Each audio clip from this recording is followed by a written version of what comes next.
let's get started. This is important, what I'm going to show you now. It's important to me because if it's true for him, it may be true for others. I went silent in the last few days in order to fix an issue. So this is the original product design, and it has these reticulations in it so that it can expand. And I thought that that was good enough, but obviously I am not a peen owner.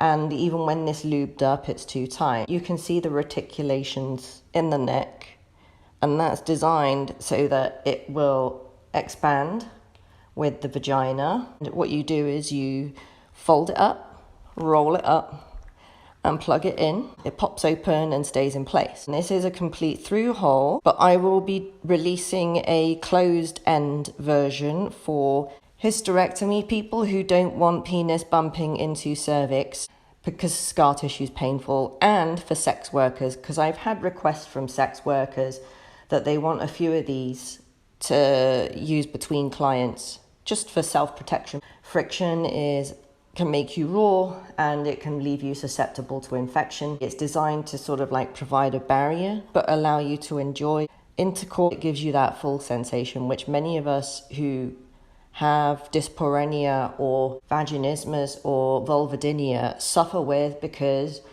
our tissue sloughs easily and we can't enjoy sex because it becomes very raw. It may not be a muscular issue, it could be a tissue ratio issue.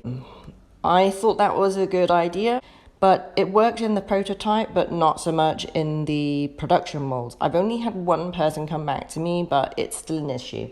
So I'm going to be developing a size queen version for bigger girth. This is a redesign to allow more stretch. So you can see there it's way more stretchier. You can see how much that's stretching now. It will stretch a long way. Is this mantle is on top of a diaphragm.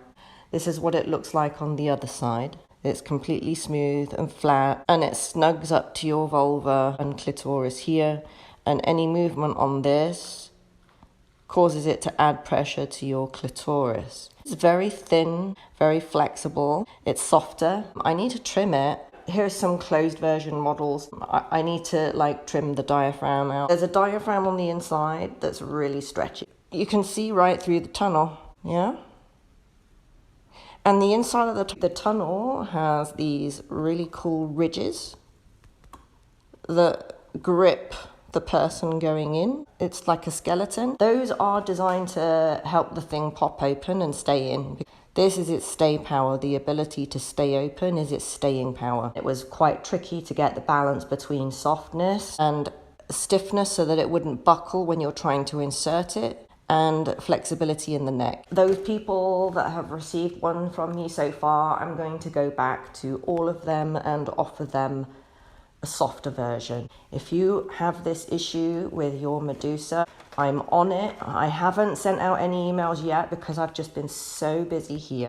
She's really beautiful. She's got this veining like lilacs and purple and holographic and mauve. So the original design is this vestibule, which replicates the female vestibule. It has these like dentata, nubby bits that grab peen. Also designed to open up. So with lube, that was actually fine for me, but a bit of a struggle for my F machine.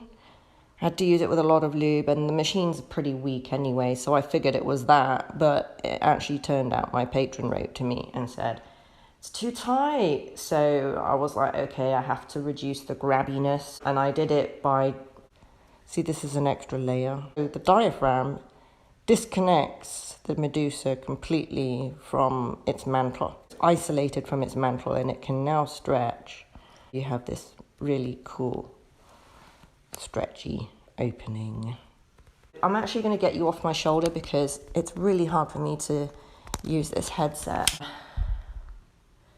with the, what do you call it, these clash. So I'm going to move you. I have to clean up the screen, it's too foggy, isn't it?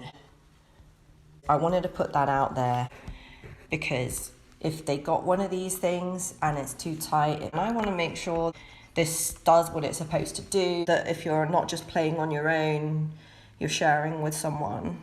I made those changes and they are coming out, and I will be doing an email when I figure out the damn mass emailing platform.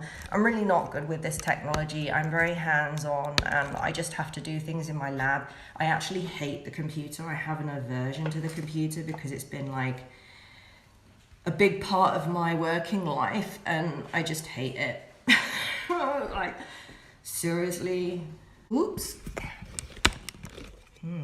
I'm just gonna do this work now.